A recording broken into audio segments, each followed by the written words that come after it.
Hey everyone, Judicial Watch President Tom Fitton here on social media with our weekly update. Thank you as always for joining us. A lot to talk about. New developments in the cover-up and corruption concerning the Biden family. A new big case out of the Supreme Court that's great news for private property and the rule of law. And of course the left is outraged about it. Plus, we've got some major developments in the case to get the manifesto out of the government's hands in Tennessee, as the public records law requires, plus a new investigation into the ongoing banking scandal, I call it a scandal, by the Biden administration. First up is the big news that in terms of corruption, this week. I know there's been news about DeSantis entering the campaign, and I think, I know Tim Scott, I guess, is entering the campaign as well for presidency. But really, the big news is, and I wish all the candidates would focus on it, is the endemic corruption in the Biden administration, specifically tied to Joe Biden and his family. And as you may recall, a few weeks ago, I talked about disclosures made by Congressman Comer, who chairs the Oversight Committee in the House. He was able to obtain banking records of Biden family bank members showing money laundered from places like China by the millions into LLCs in a way to disguise their origin and to conceal from prying eyes, which strongly suggests, given the nature of the monies and the fact evidently that there weren't really ongoing business concerns but slush funds for the individual family members, that it was a money laundering operation designed to take advantage of the vice president, then at the time Vice President Biden. So significant corruption issues, right? And of course the media doesn't really care about that because it's all about getting Trump. But Judicial Watch has been insistent in getting information about the threat to our national security caused by Joe Biden being corrupt and family members around him being corrupt, namely Hunter and all the rest. And to its credit, CBS News did a major story uncovering or detailing the allegations by an IRS whistleblower that showed, for instance, that the Biden Justice Department, and frankly it looks like the Trump Justice Department, the deep staters there, in 2020 intervened and tried to derail or slow and otherwise impede an investigation into Hunter Biden's tax issues that flowed from him getting monies from abroad that evidently he wasn't reporting. And as I've highlighted before, you can't really make the case against Hunter Biden without implicating Joe, because as you know, Joe was getting money from Hunter, at least according to the laptop and other evidence. And the whistleblower talked to CBS News, and I want to go over a little bit specifically what he was talking about, because other than hearing it on CBS News, you can be sure you won't hear it anywhere else. His name is Gary Shapley, or Shapley. He was a 14-year veteran of the Internal Revenue Service, and he said he was concerned about prosecutors' handling of a high-profile, controversial investigation, and that he felt duty-bound to blow the whistle and to sound alarms. And the investigation, according to CBS News, is the investigation into Hunter Biden's tax issues. And this is what he said: there were multiple steps that were slow-walked, were just completely not done at the direction of the Department of Justice. When I took control of this particular investigation, so evidently he led it for the IRS, I immediately saw deviations from the normal process. It was way outside the norm of what I've experienced in the past.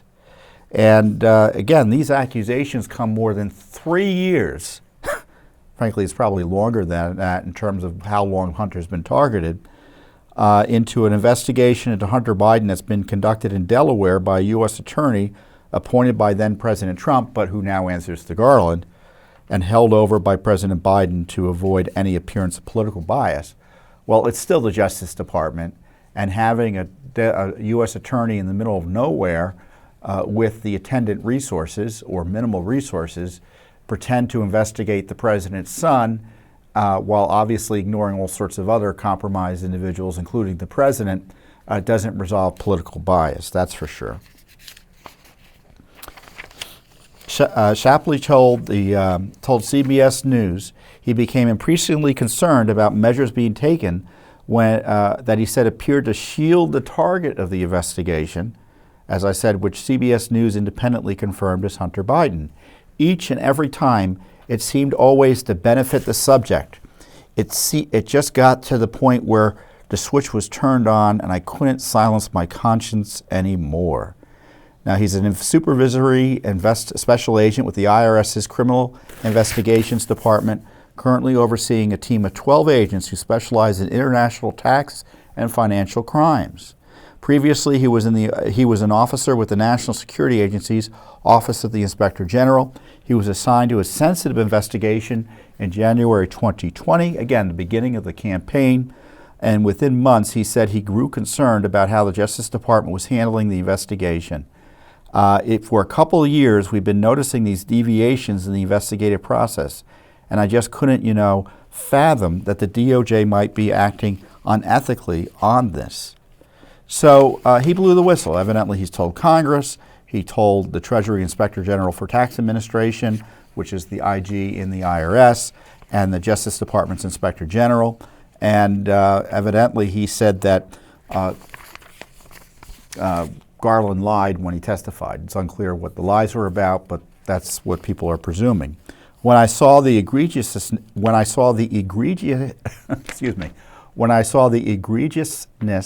of these things, it no longer became a choice for me.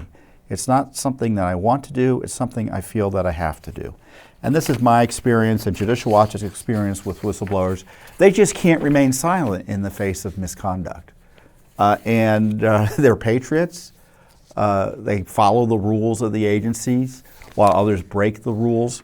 And in this case, you have the Justice Department, evidently in the IRS, being compromised by an effort to protect Joe Biden. What I think is interesting is that how it echoes Durham's conclusions and concerns about the way the Justice Department pursued justice, and I use the term justice loosely, where they were all hot to trot against Donald Trump, and while at the same time thinking of every way to minimize and derail and suppress and shut down investigations into Hillary Clinton. For instance, we just found out that the Clinton Foundation scandal that Judicial Watch largely uncovered through our own investigations into the speaking fees that Bill Clinton was obtaining, the exorbitant speaking fees he obtained while his wife was Secretary of State from foreign actors, plus the pay-to-play that evidently was going on through the foundation that Judicial Watch uncovered through our email work. We got her emails and Abedin's emails and other emails that showed that donors, contrary to promises, were getting special access and favors from the State Department. So our foreign policy was for sale to Clinton Foundation donors. And rather than pursue that, they shut that down and stonewalled and slow-walked it. And according to the New York Times, who did their own little FOIA investigation and finally decided to disclose what they uncovered, that the Justice Department, just before Trump left, said, oh, we don't want to do anything. And I guess the FBI is like, well, that isn't good enough. And it finally, the Justice Department under Biden formally shut down the Clinton Foundation criminal investigation that never really seriously took off, in my view, in August, I think it was August of 2021. And according to the documents the New York Times uncovered, the FBI either returned all the evidence it uncovered or destroyed it. So put that in your pipe and smoke it if you're concerned about cover-up and corruption for Hillary Clinton. You had this ongoing investigation that Durham disclosed was obviously messed with, and that ultimately was shut down by Hillary Clinton's political allies in the Biden administration, and the evidence was destroyed by the FBI. And what's happening now with Hunter Biden, we have the IRS, an IRS official, top senior lead investigator for the IRS into Biden corruption, alleging the Justice Department is doing the same thing that it did with Hillary with Hunter, deviating from the norm, obstructing justice. That's how I interpret this, obstructing justice. So much so, he can't remain silent. You know, I know this type. They go to work and they just want to do their job. And when they're told they're not supposed to do their job, and it's obvious because of politics, it really ticks them off. And that's what's going on with Hunter Biden.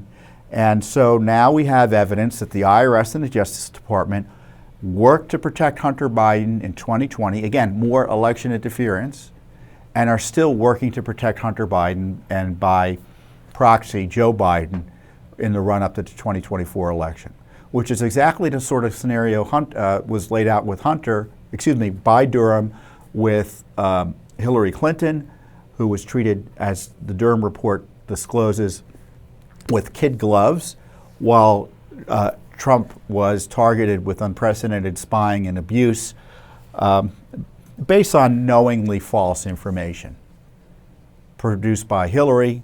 The Hillary gang knew there was nothing there, and of course, as Durham highlighted, the Obama operation and the deep state all knew there was nothing there to target Trump with, yet they did it anyway.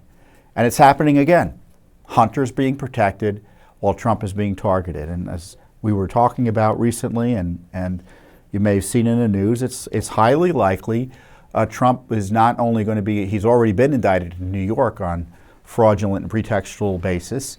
It's going to happen in Georgia, where the left-wing Democrat prosecutor down there is going to attack Trump and try to prosecute him for exercising his First Amendment rights and his prerogatives as president to ensure the election was clean.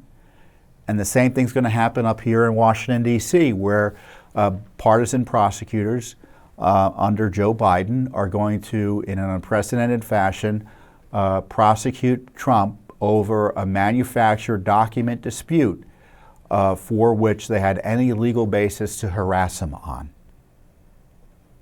And the comparison and contrasting with how Joe's been protected and Hunter's been protected just further highlights how our Justice Department and FBI are frankly irredeemable.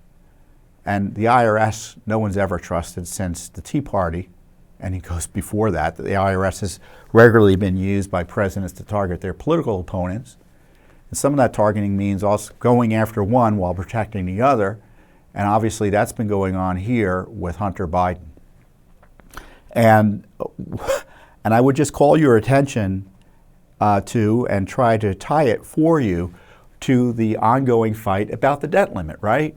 So the Republicans in the House passed a piece of legislation related to the debt limit that required, in exchange for increasing the debt limit, which is already, in my view, astronomically large and places the future of our country in peril, with some restrictions and cuts to certain funds that have already been passed or just passed by the Biden gang, namely the $80 billion in extra dollars for the IRS.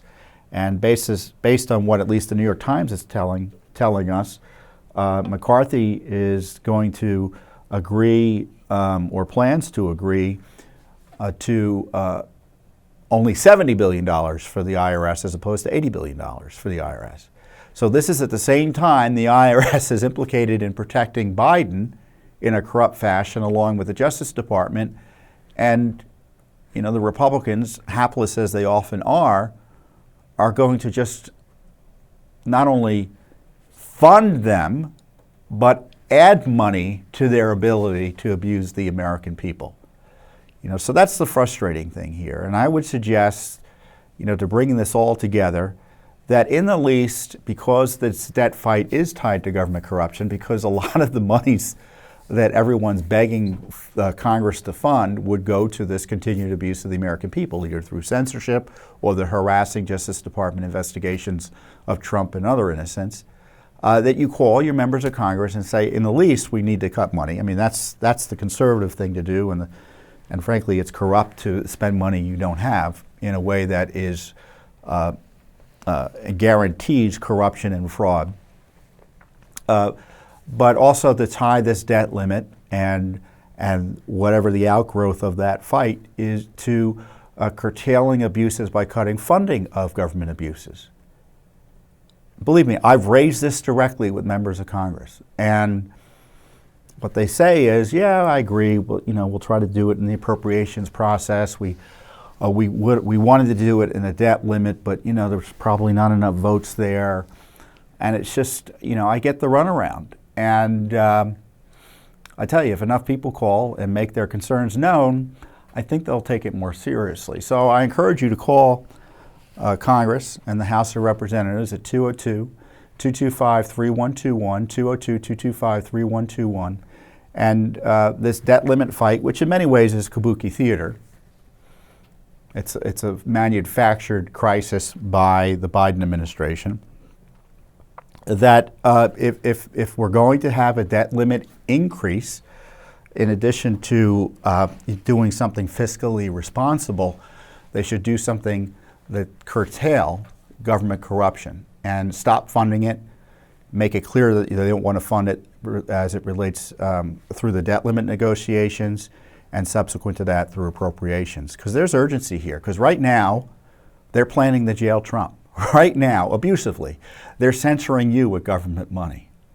Right now, they're using government money, for instance, to allow people to cross the border as opposed to repel them from the border. So there's a crisis for the rule of law in our constitutional system that is funded by Congress. And do I see a path to defund that? I think there are some options that could be defunded, some of the worst aspects, and DEI and others that Republicans at least want to push in the House. But in terms of the crises facing us with trying to jail the leading presidential candidate or censoring Americans by the millions every day, like right now, I don't see any plan to address that. And I suggest, if you agree, maybe if you don't agree, call anyway. It's a free country. Tell people what you think. But those are my concerns, and if you want to share what your concerns are, as I said, call the Congress at 202-225-3121. So, well, before I talk about what Judicial Watch has done to curtail government corruption and abuse, I want to talk about what the Supreme Court has done to curtail government corruption and abuse. And every once in a while, the Constitution, especially because there are more conservative justices on the Supreme Court than I think have ever been since at least the late 60s, we're getting good decisions out of the court that curtail overreaching government, unconstitutional government, and corrupt government. Because in my view, when the government takes power or asserts authority in a way that's unconstitutional, and usually evidently and obviously so, that's corruption. That's stealing liberty, right? That's stealing our right to govern ourselves by, in the case of the executive branch, asserting authorities it doesn't have and hasn't been granted by the American people through Congress. And that's at the heart of this private property regulation case related to the Environmental Protection Agency. There was a law passed in the early 70s, the Clean Waters Act, and I'm doing my summary here, so I may be off by a date or two, but the Clean Waters Act essentially allows the federal government in unprecedented ways, and I think in dubious ways, given the limits of the Constitution, to ensure that the waters of the United States, the language is, are kept cleaner. And the debate has been what constitutes a water of the United States. Now, the traditional approach has been that they're navigable. That's been the approach under law and the Constitution, and indeed that was initially the way the law was interpreted, that the jurisdiction to control dumping and things into the waters was restricted to waters that people can transit. And to a degree there was expansion of that into wetlands. The thinking was they really have to be really adjacent in a contiguous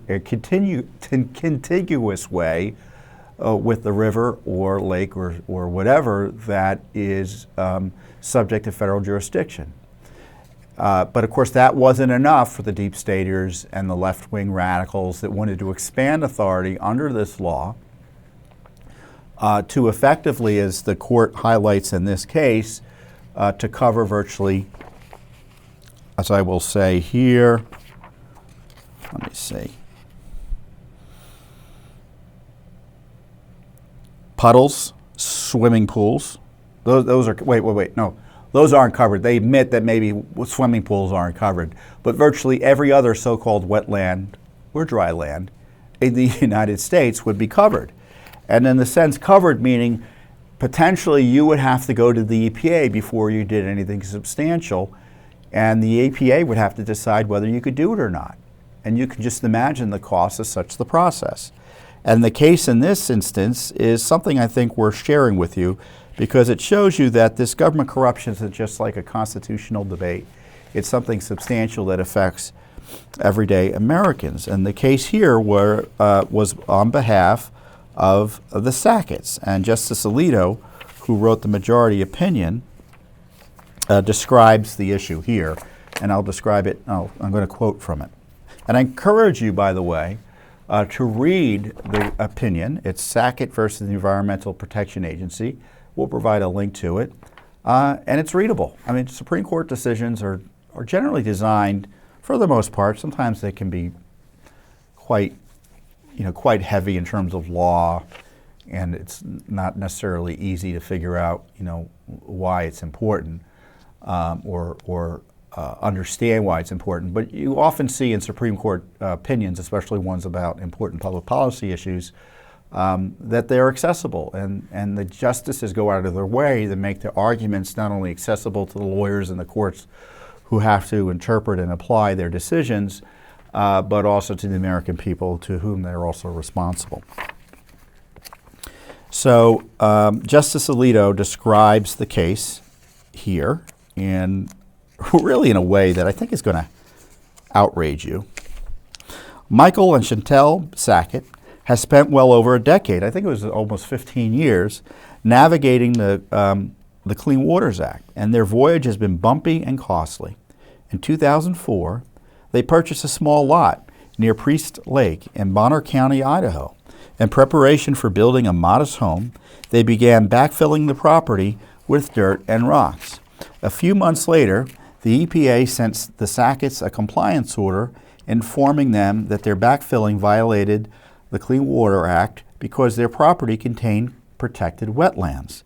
The EPA demanded that Sacketts immediately undertake activities to restore the site. That's a quote. Pursuant to a, quote, restoration work plan, unquote, that it provided. The order threatened the Sacketts with penalties of over $40,000 per day if they did not comply. At that time, the EPA interpreted the waters of the United States to include, quote, all waters that could affect interstate or foreign commerce, as well as wetlands adjacent to those waters. Adjacent was defined to mean not just bordering or contiguous, but also neighboring.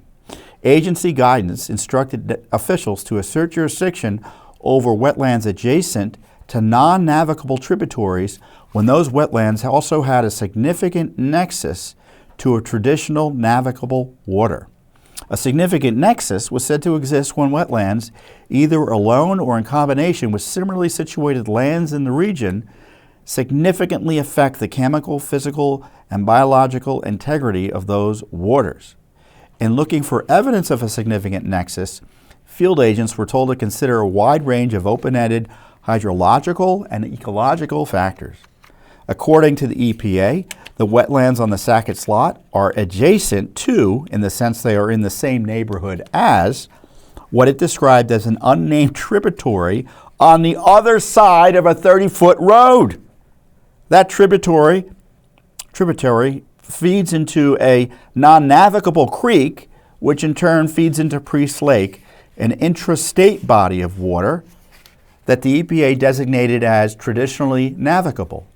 To establish a significant nexus, the the EPA lumped the Sackett Slot together with the Kalispell Bay Fen, a large nearby wetland complex that the agency regarded as similarly situated.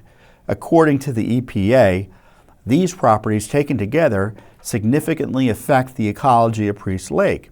Therefore, the EPA concluded the Sacketts had illegally dumped soil and gravel onto the waters of the United States. So I want you to take a step back. They had a property across the road from a ditch that led into a creek that led into a lake, and the federal government came in and tried to destroy them for trying to build on that property. The Sacketts filed suit under the Administrative Procedure Act, which is a federal law that allows you to challenge procedures and regulations and such, alleging that the EPA lacked jurisdiction because any wetlands on their property were, quote, not waters of the United States. The district court initially dismissed the suit.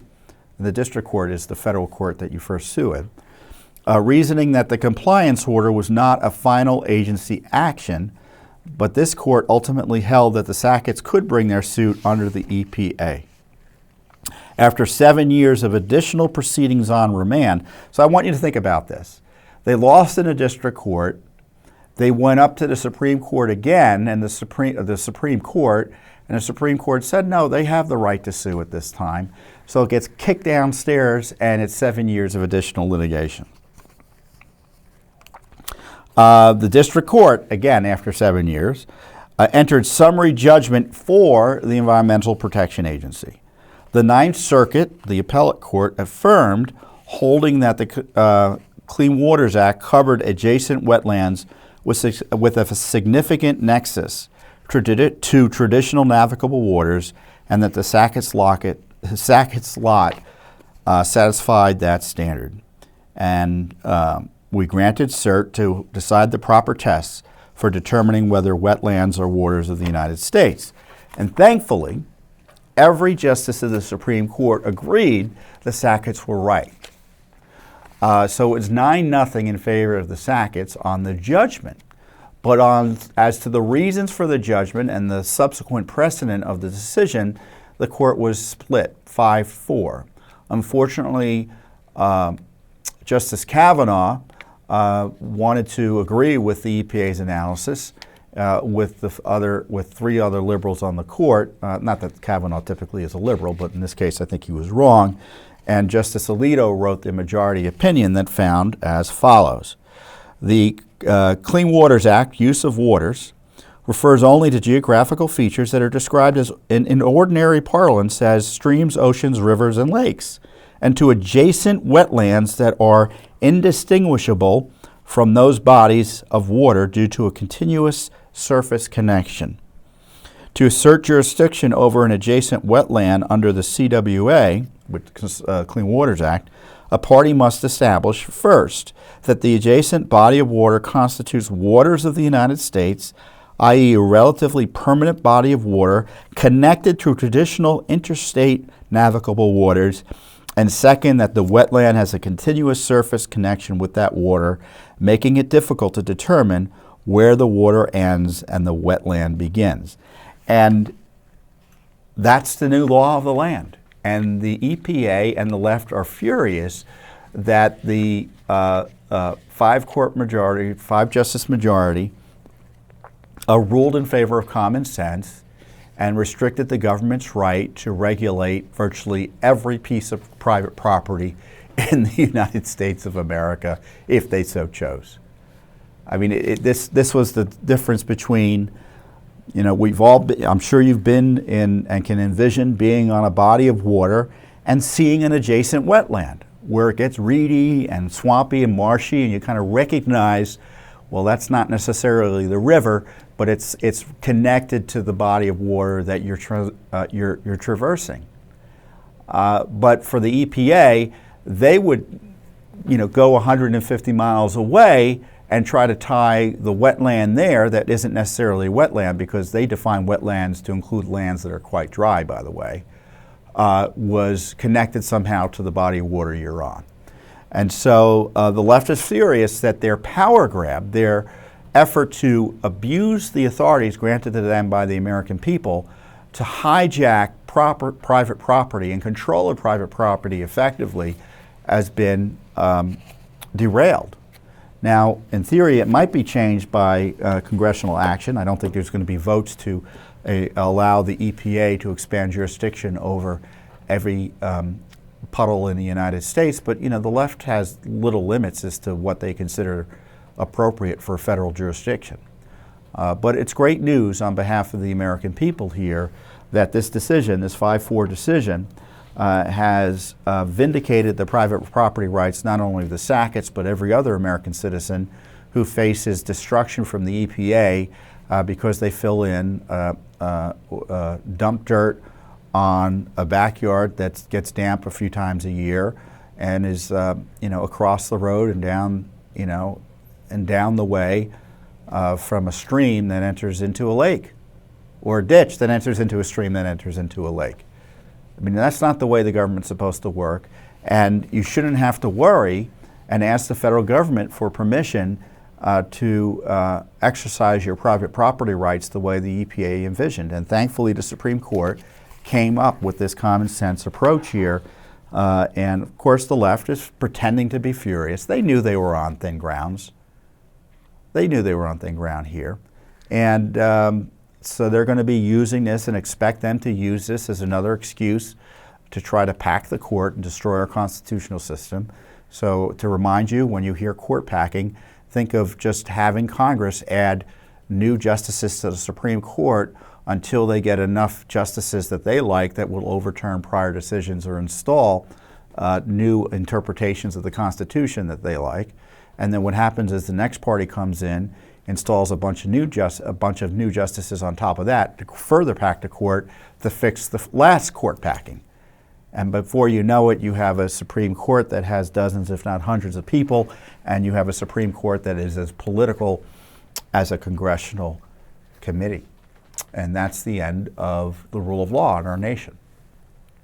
And so that's what the left wants to do. So all decisions like this, and I'm sure upcoming decisions, will also be used as an excuse to try to end the Supreme Court as a separate institution under our constitutional system, and end the because, as you know, the separation of powers, the judicial power being separated from the legislative power, is designed to protect our liberties, right?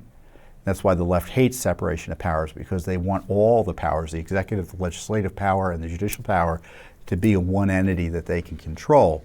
And they don't believe any entities that they control should be prevented from exercising any authority, whether it be judicial, legislative, or executive, whether or not the Constitution allows it, or whether or not the people voted for them to exercise that power.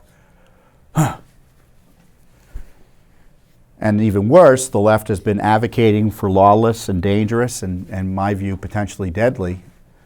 We already know that Justice Kavanaugh was almost assassinated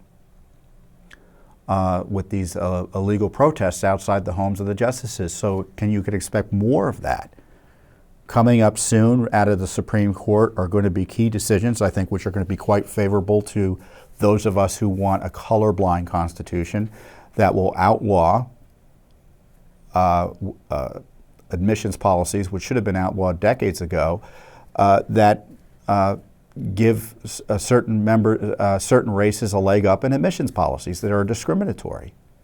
And the left is furious about that because they want to be able to discriminate on the basis of race so that they can, again, control our population through spoils systems and by dividing our country and separating us by making us and causing chaos and discomfort and anger, and making it easier for them to govern, because they rely on that in order to achieve their revolutionary goals.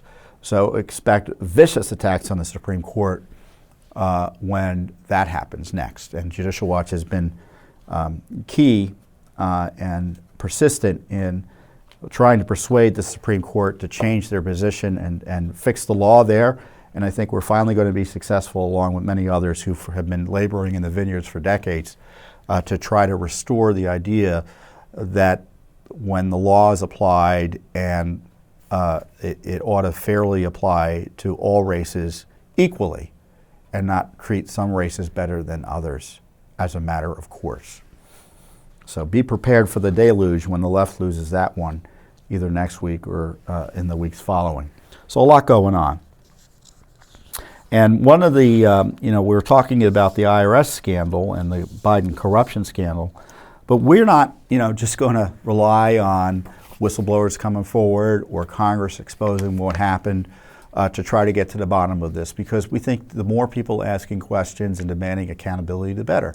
We welcome the whistleblowers. We defend whistleblowers. As I said, we were defending Marcus Allen, the FBI employee who was testifying before Congress last week about the abuses he saw and abuses he suffered at the FBI because he was daring to speak out and speak up as his job duties required about their crazed approach to the January 6th disturbance.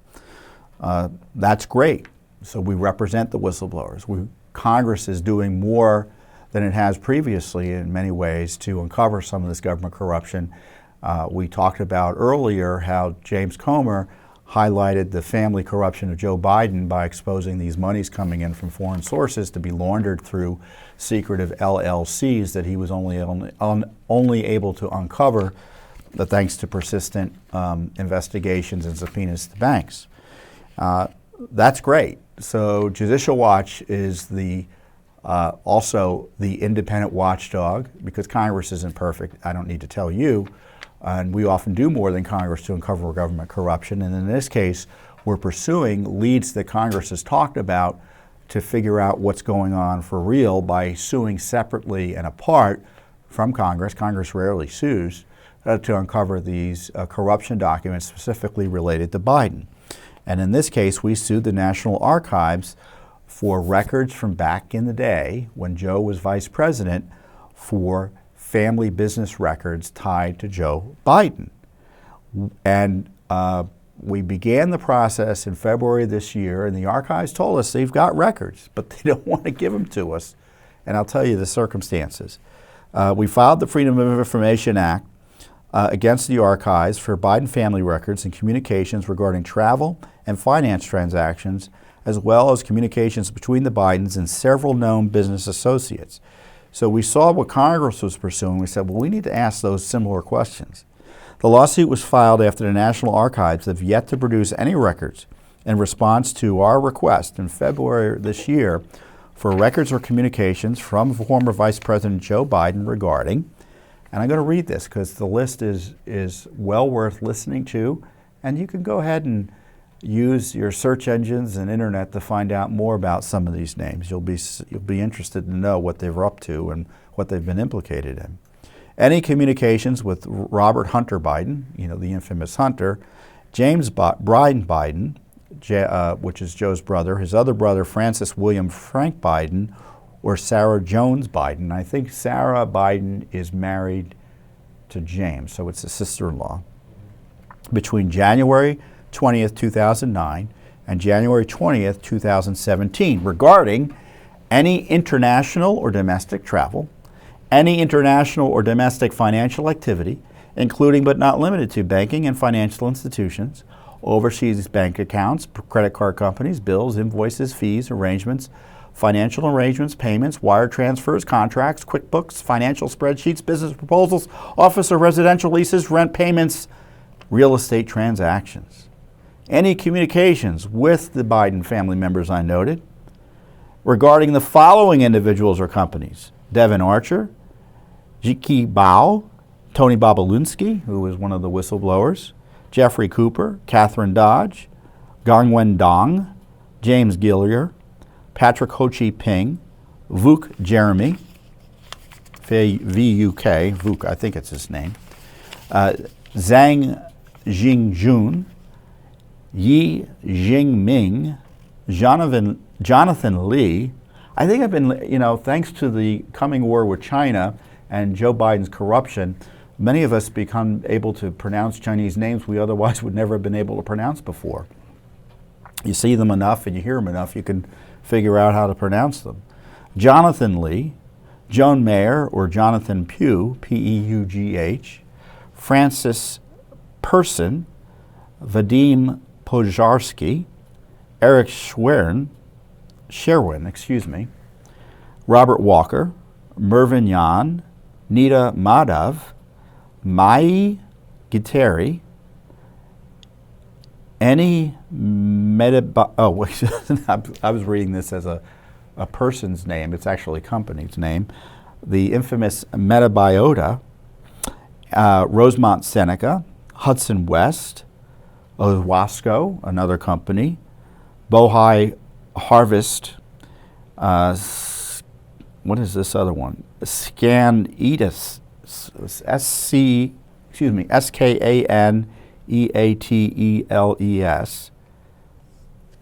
How would you? Yeah, Scantanelis, Edoro Global. It's a problem when I'm doing this all live to tape here or live. I can't go back and repronounce it so it's correct. Cold Harbor Capital, Lion Hall Group, any Chinese entity or company, the Chinese Energy Company, CEFC, and of course, last but not least, what name didn't you hear yet? Burisma. Any communication between Joe Biden and the individual or entities set forth in items 2A, any records, so 2A through EE, those are all the names, any records, including paper or electronic calendars regarding former Vice President Joe Biden and any individuals set forth in the list above. So we want the communications and records about the Biden family efforts, or I would say syndicate. Judicial Watch explained to the court, now they do have records, so the archives is the keeper of former president and vice presidential records. The archives acknowledged receiving the FOIA request, assigned it a case number, and claimed it had identified approximately 1,567 emails, 2,501 electronic files, and 445 pages of potentially responsive records that must be processed in order to respond to your request. The archives also stated that it is required to notify representatives of the former president and the incumbent president and the former vice president prior to the release of any vice presidential records. The letter did not say when or even whether any such notice had been given or would be given. On information and belief, which is language we use when we are confident something hasn't happened or it did happen, no such notice has been given. So just to be clear, we asked for the records from the archives, and under the regulations, when there are records concerning a president or vice president in the archives here, the affected president and or vice president and the current president all have a say or a vote. I wouldn't say a vote. I guess the way the law is currently interpreted, the current president has the ultimate say, as Trump has found out, to release these records. So who gets a vote or say here? President Biden, Vice President Biden, so he gets notice because he was former vice president, and as president he gets final say, and Barack Obama. So here, in terms of stopping us from getting the documents, we are facing potential objections, in addition from the archives slow walking the information, from Obama and Joe Biden. So this Judicial Watch lawsuit is against the archives, but we're battling directly Joe Biden personally and Barack Obama personally through this litigation. Now, obviously, they're not personally being sued by us, or maybe it's not obvious, but you can see they have a personal role in helping decide whether the records are going to be released to us. And we know there are records, and they haven't been released to us, and the time has passed to release them to us under law, so they're already outside the law in terms of releasing these records to Judicial Watch. And these are records that get to the heart of Biden family corruption. And this gets to the heart of what Joe knew and when he knew it about his family's, what I would call RICO activities. And to reiterate, on May 10th, House Committee on Oversight and Accountability Chairman James Comer released financial records of the Biden family's business dealings showing that millions of dollars flowed from China and other foreign sources through a labyrinth of Biden family companies. The financial records reveal the Biden family and associates' complicated network of companies set up during Joe Biden's vice presidency and the millions the Bidens received from foreign sources. The financial records also reveal how the Bidens used complicated transactions to hide payments from foreign nationals, including CCP-linked associates, and provide clear indications of influence peddling schemes during Vice President Biden's tenure. So, the National Archives is stonewalling the release of these thousands of records that, as I highlight from Comer's statement, go to the heart of this Biden corruption story. And I think it's interesting that it's Judicial Watch suing for it. I'm not aware of anyone else suing for it. Maybe some other folks have asked for these records. But why we now know there's a group of records the archives is hiding, pretending that they are stalled in releasing the records because they got to consult with Obama and Joe, and we haven't heard hide or hair from the archives that that's been done, and now we have a federal lawsuit to make sure it's done in a timely way so the American people have information about what Joe Biden was up to with his family racketeering operation, and I think I'm fairly characterizing it, while he was Vice President of the United States. So an important new lawsuit for this corruption that is hampering, I would think, our nation, both abroad and here at home, because Joe Biden's been compromised. Another major lawsuit related to government corruption and abuse, and an issue that's shaking our economy, is the way the Treasury Department has handled these bank takeovers or bailouts, however you want to call them. And we had asked for records from the key agencies in the Treasury Department about their decision-making and communications on these two big banks that failed, the infamous Silicon Valley Bank and Signature Bank. We filed a Freedom of Information lawsuit for all communications between two components, the Financial Stability Oversight Council and the Office of Financial Research, and all the records concerning the two banks I mentioned, Silicon Valley and Signature. Both banks, as you may know, were forced into failure recently by the Biden administration. That happened back in March. The Biden administration's actions in attempting to resolve the bank failures will cost tens of billions of dollars, the Federal Deposit Insurance Corporation estimated. Now, that money comes from, in part, the fees you pay as a customer through your bank to the FDIC. So they take that money to cover any losses and subsidies needed to take care of the banks that they've essentially shut down in California and up in New York. I think Signature's up in New York. The Financial Stability Oversight Council was established by Title I of the Dodd-Frank Wall Street Reform and Consumer Protection Act and signed into law by President Barack Obama on July 21, 2010. It's tasked with monitoring the stability of the U.S. financial system. And as we uncovered and disclosed with our friend Vern McKinley, who is an expert, and he's a former Judicial Watch client, he's an expert on these financial oversight matters. The Financial Stability Oversight Council is clearly incapable of providing either financial stability or oversight. It should be eliminated.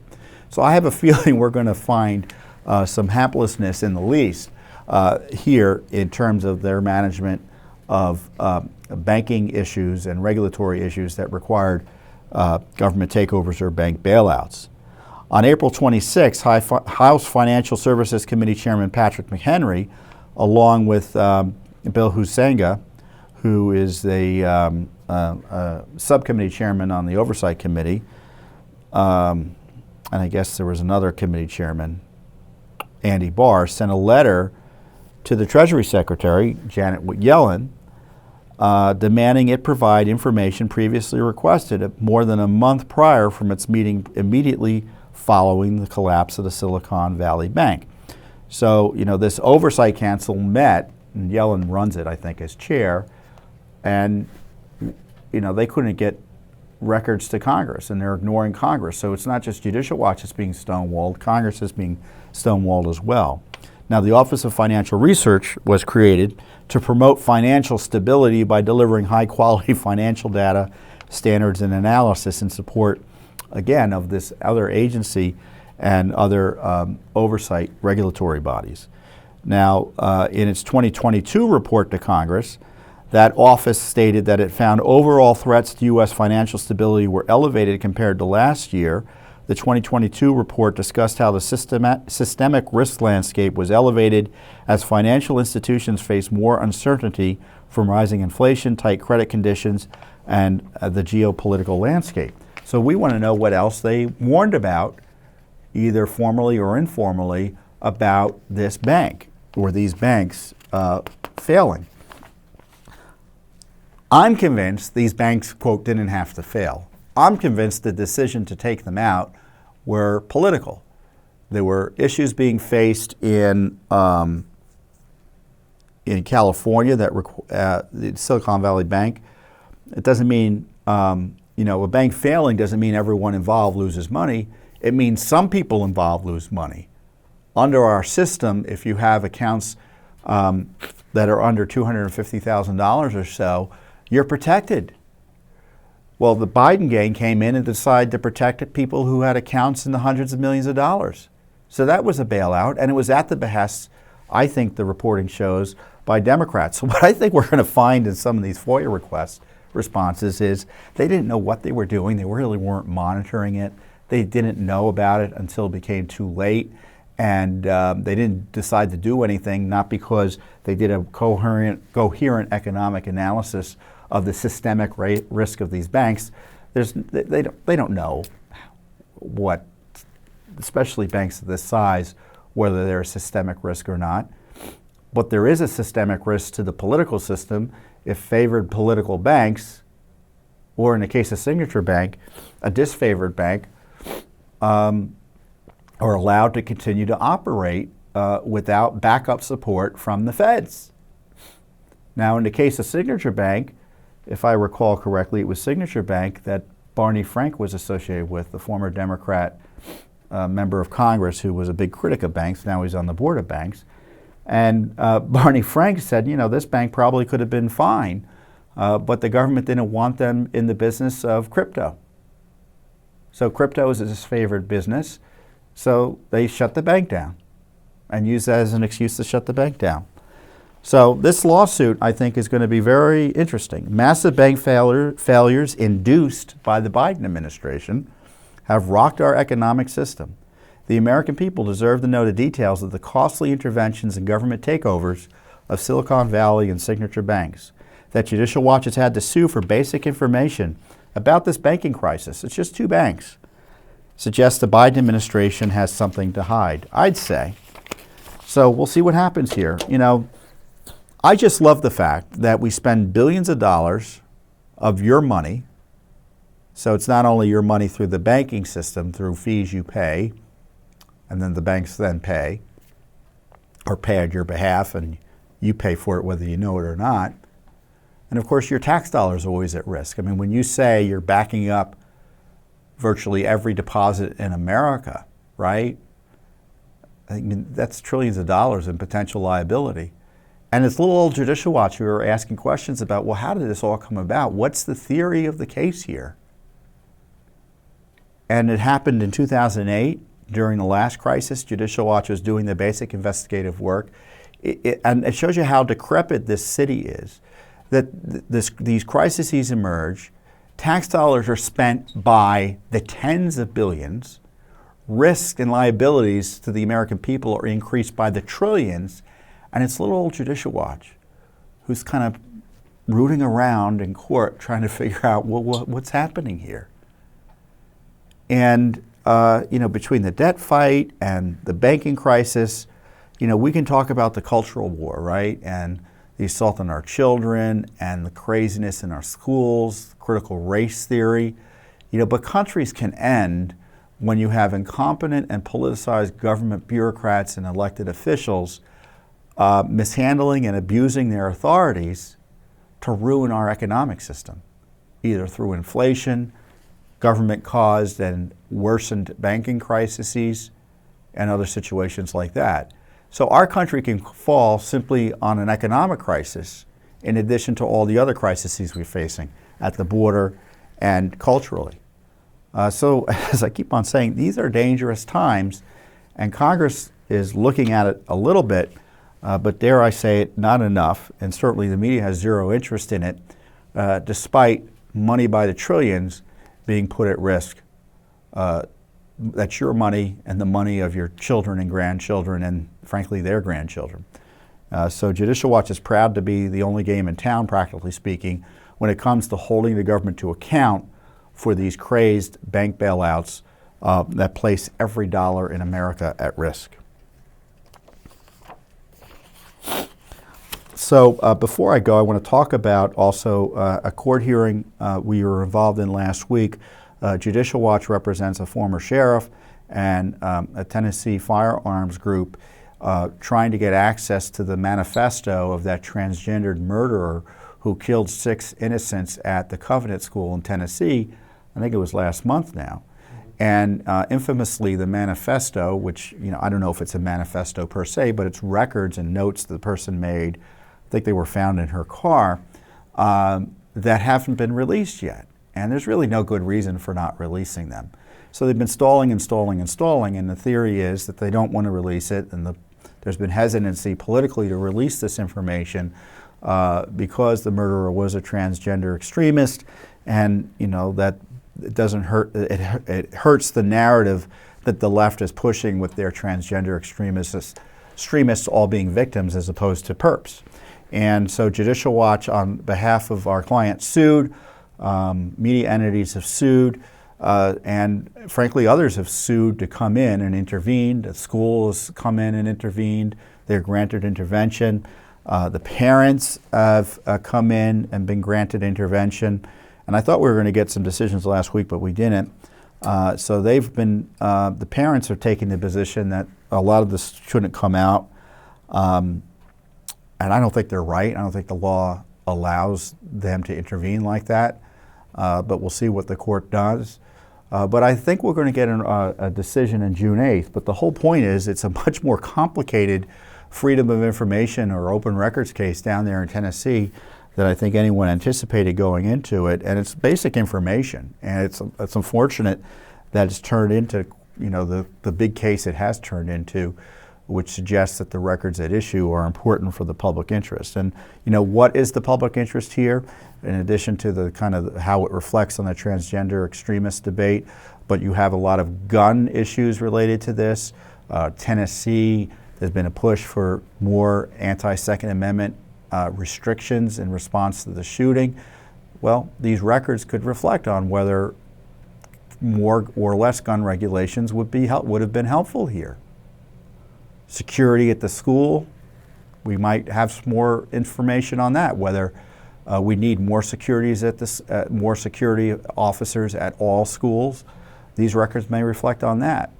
Now the police are saying that a lot of the records in addition to manifesto, can't be released because their investigation's ongoing, which is a little bit curious since the shooter is dead.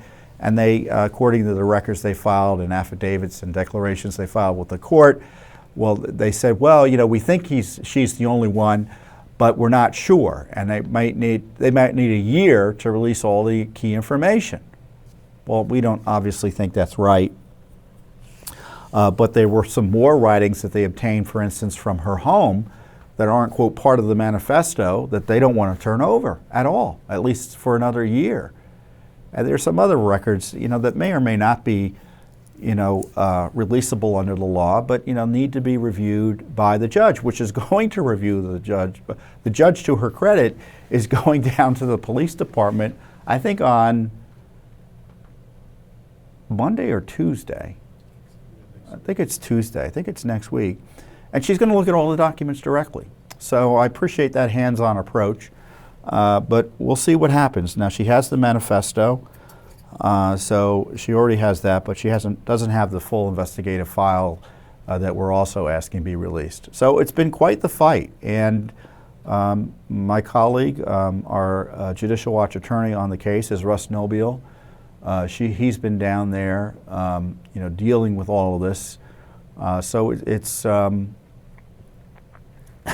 it's not just a press release or a comment by me on video about, oh, we got to release this manifesto.